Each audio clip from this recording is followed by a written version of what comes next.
I grew up in western Pennsylvania, about 40 miles northwest of Pittsburgh in Beaver County.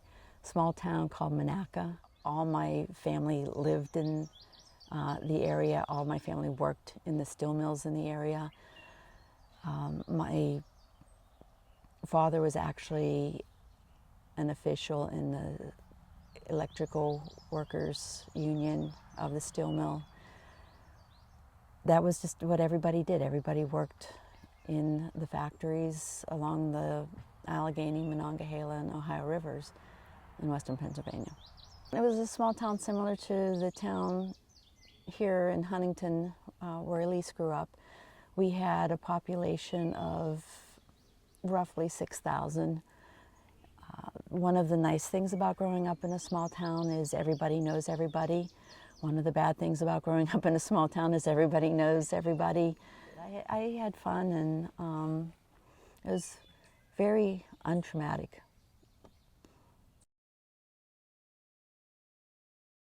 On my birthday 2 years ago, my mom called me to tell me happy birthday, and it was actually a belated birthday.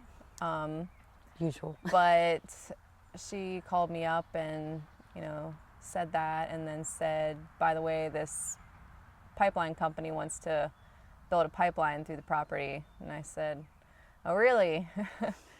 I just knew that it was something that we had to try and stop. So I packed up my car, and 2 weeks later I was back here in Pennsylvania. We first found out about the Sunoco Logistics Mariner East 2 pipeline coming to town in March of 2015. We got a phone call saying that this pipeline was going through Pennsylvania, would possibly be going through part of our property, this was a land agent from Percheron, which is contracted by Sunoco Logistics. Could he come out and talk to us about it? He came out and told us about this pipeline, that it was going across Pennsylvania. It would be carrying natural gas liquids. And then he pulled out a map and showed us approximately where this pipeline would be going through our property. Where this pipeline is going through our property is our pond, our streams, and our wetlands. He made an offer and said, this is a fairly generous offer. You should take it because you do realize we can use eminent domain to take the property. At that point, my husband kind of jokingly countered with, well, you're making this offer and you say it's generous, what about? And he made a counter offer. The land agent thought about it and said, I don't know if we can do that. I'll have to talk to my supervisor. Next day they called and said, sure. It went from $14,000, which was their initial offer, to $30,000 overnight. At which point I said, no, we're not signing any papers. I don't care what you're offering. We're not going to put this pipeline where you have it scheduled to go. That was in March of 2015. In August of 2015, we got served with notice that they were filing for eminent domain. Judge Zanuck agreed with Sunoco that they are indeed a public utility company with certificates that were granted in 1930 for a petroleum product that is totally different than what they're proposing on putting through these two pipelines, in an entirely different direction from where the original certificates went. But regardless of all of those differences, they were granted eminent domain. In March of 2016, they filed for an injunction claiming that, they were concerned that we were going to try to impede their clear cutting, which was, they could clear cut even though they didn't have any of their DEP permits. They didn't have any of their Department of Environmental Protection permits at that point. They did not have all their easements at that point. But yet they said they had to come in and they had to get the clear cutting done before March 31st because of the Migratory Bird Act and the brown bat nesting season. That injunction was granted by the same judge. Same judge, George Zanuck, March 28th, I think it was.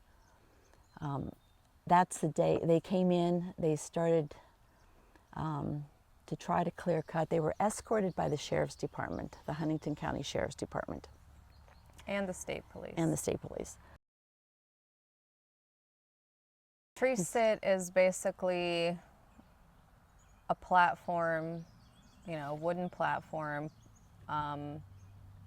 put into a tree that a person can, sit on, stand on, sleep on, occupy, and it's something that's typically used to block some kind of construction or destruction. It's a common tactic that has been used to prevent logging companies from logging certain areas, really all around the world. I mean, it's something that a lot of people in a lot of different places have employed. And so I kind of decided that maybe we could try it here on our private property.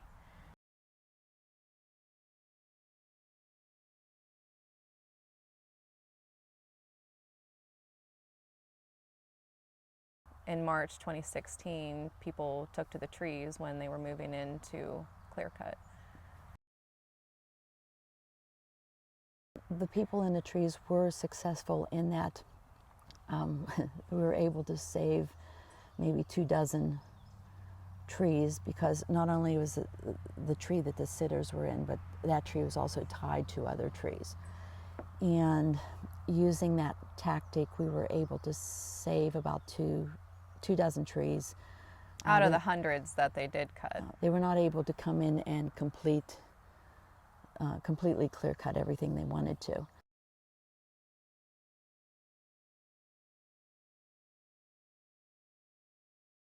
They came in on the 29th. They arrested 2 people at that point. The first person they arrested was not even on the easement. He had been spending the past hour and a half talking with the sheriff, and they were talking about the Easter services that they had just attended the Sunday before. And he said the next thing he knew, one of the deputies came over with a piece of paper and said, "Are you?" And he said his name, and he said yes, and they arrested him for was it being an organizer? He had a walkie-talkie. We all had walkie-talkies because when the tree crews came in, they split up into 3 groups. So we split up into 3 groups because we were taking pictures, we were doing photographs, we were standing along the edge of the easement talking to them. As he was talking to the sheriff, he was arrested, taken to Huntington County Jail, arraigned, and his bail was set at $200,000. This was for summary disorderly conduct, misdemeanor disorderly conduct, and indirect contempt of court. 3 charges which are slightly more than parking tickets, speeding tickets.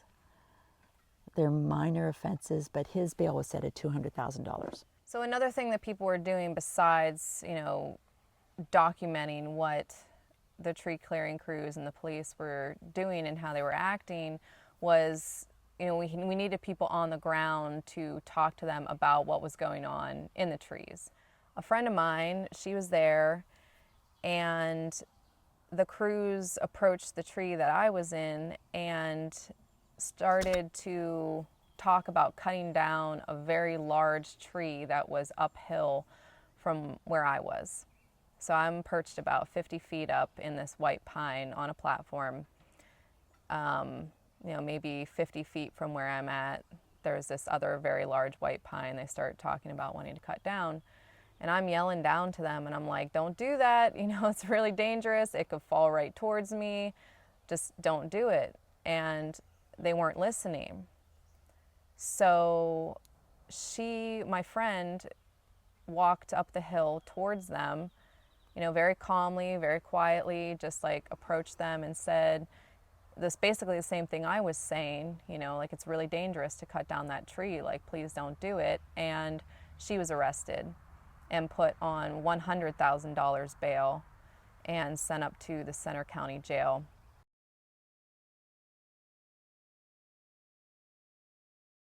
So the first day there were these 2 arrests with extreme bails. The second day they came back, the tree clearing crews, the police came back. We had some media here as well. And my mom was doing an interview with one of the local TV stations while all this was going on. And she heard a big crash, which was one of the trees right next to the tree that I was in being cut down. And Well, the reporter grabbed my mic and said, go do whatever you have to do. There were 3 sheriff deputies standing there. And I looked at them and I said, you have to do something. And they stood there. So I walked over and there was a clearly marked spot that said, do not cut. So it was out of their cutting area. And I stood next to it. I said, I'm not on the easement, but you have to do something because they're cutting trees and they're too close to the tree that Elise is in. I mean, these trees were brushing the branches of the tree that she was in, and there were ropes that they were bouncing off of. So, excuse me, the sheriff's department response to that was to arrest me because I was creating a hazardous condition.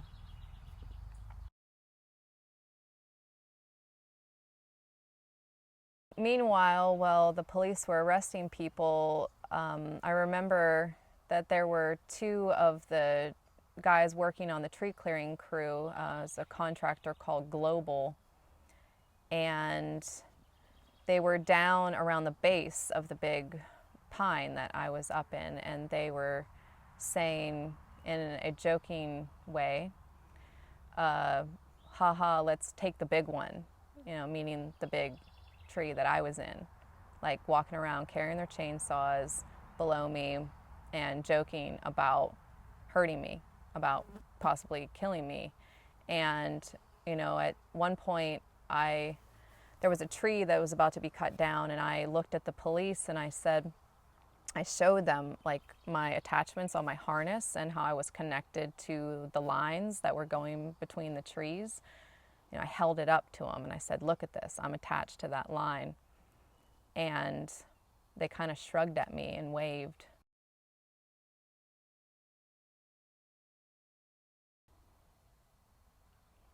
And then they let the Sunoco crews cut that tree, and it fell into a line that I was attached to, and I could feel the tree, you know, pulling the line down towards the ground.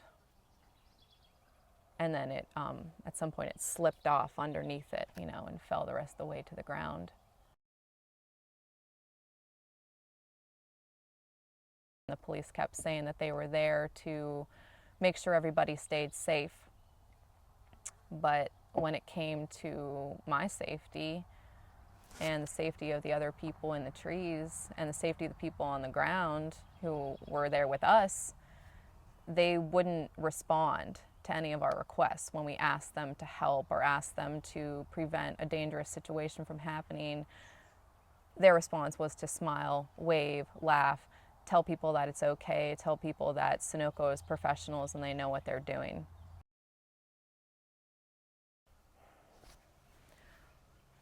I guess I knew it was a possibility that, you know, something could go wrong and I could get hurt. But I mean, we made every attempt to make those tree sits as safe as possible. Like, as those stand, they are safe. You know, we've taken every precaution, used like the, you know, best materials that we can find. You know, that in itself is safe. You're never up there without, you know, 2 or 3 points of safety, meaning that like you're connected to an anchored rope or a very sturdy branch or something like that. What creates a dangerous situation is when they come in and make the situation unsafe with their activities. From my point of view, as a mother, yes, I'm worried because she's up in a tree.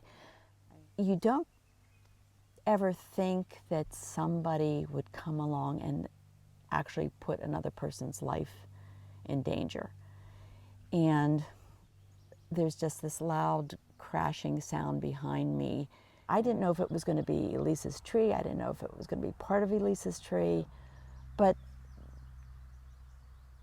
you know, to knowingly cut trees down that close to a tree where you know somebody is sitting and just continue with it, it's mind-boggling. You don't think somebody could actually do that.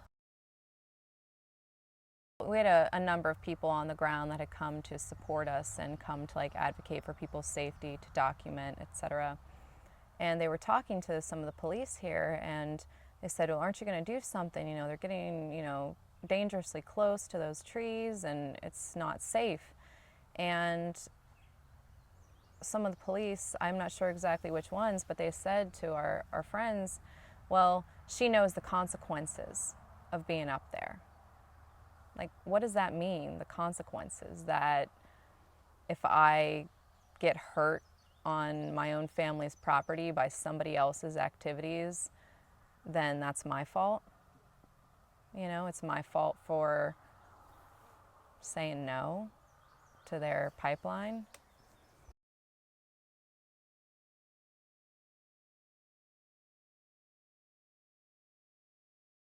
These are decisions being made by a Court of Common Pleas judge, a county level judge, and those orders that he's signing on behalf of Sunoco do not change the laws of Pennsylvania or the laws of the United States.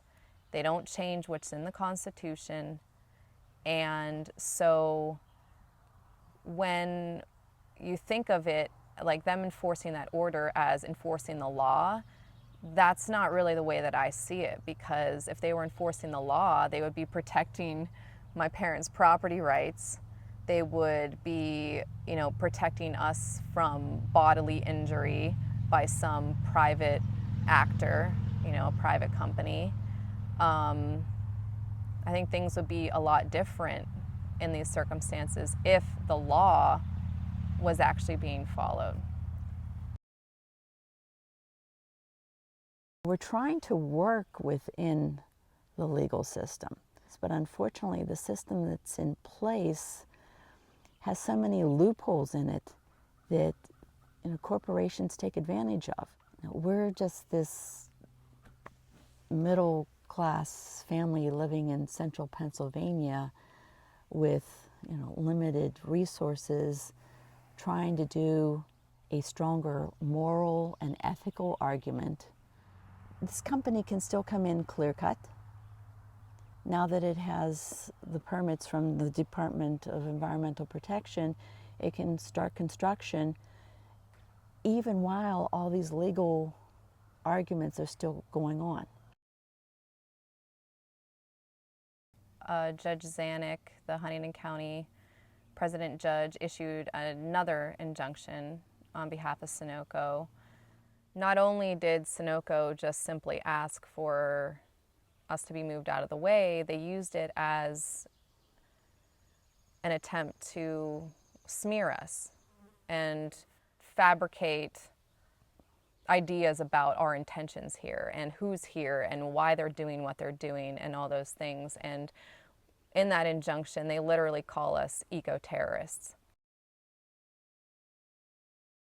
You know, for Sunoco to call the people who are here eco-terrorists and say that they've hijacked this protest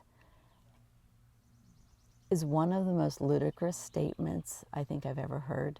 The people that are here care about what they're doing. They have concern for the environment. If you want to label somebody an eco-terrorist, let's label Sunoco, because they are the ones that are coming in and ripping up the land. They're the ones that are putting in dangerous pipelines through sensitive environmental systems. They're the ones who are putting in dangerous pipelines next to grade schools and elementary schools, through residential neighborhoods. They are the ones that are coming on our property.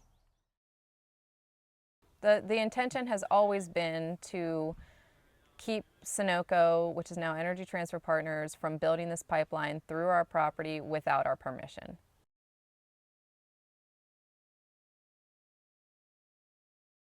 I think what happens with companies like Energy Transfer Partners and the communities that they try to go into is those communities are immediately at a disadvantage.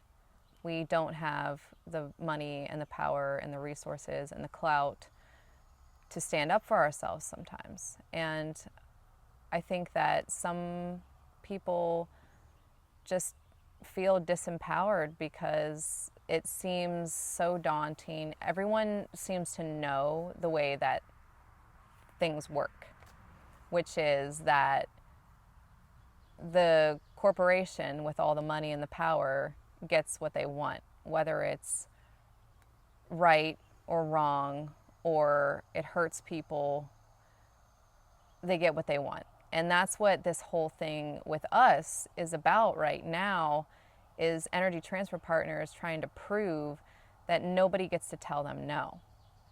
There's a reason why they haven't made easement offers to our neighbors and tried to reroute the pipeline. You know, we're being public about what's going on here. They know that if they move the pipeline, we're going to call it a victory.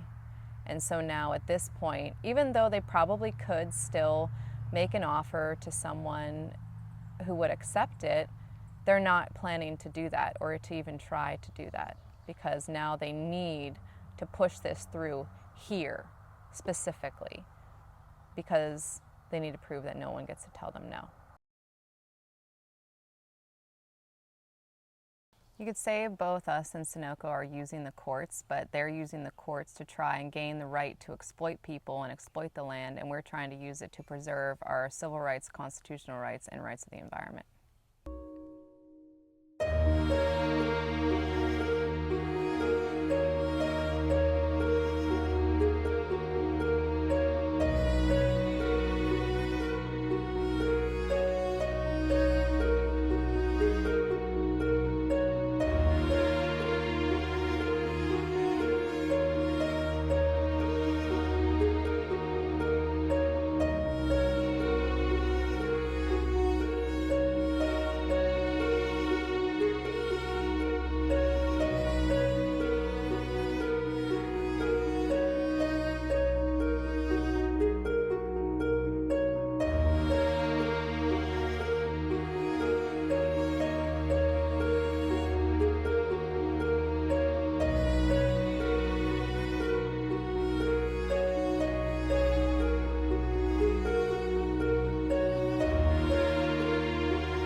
That was not a bird.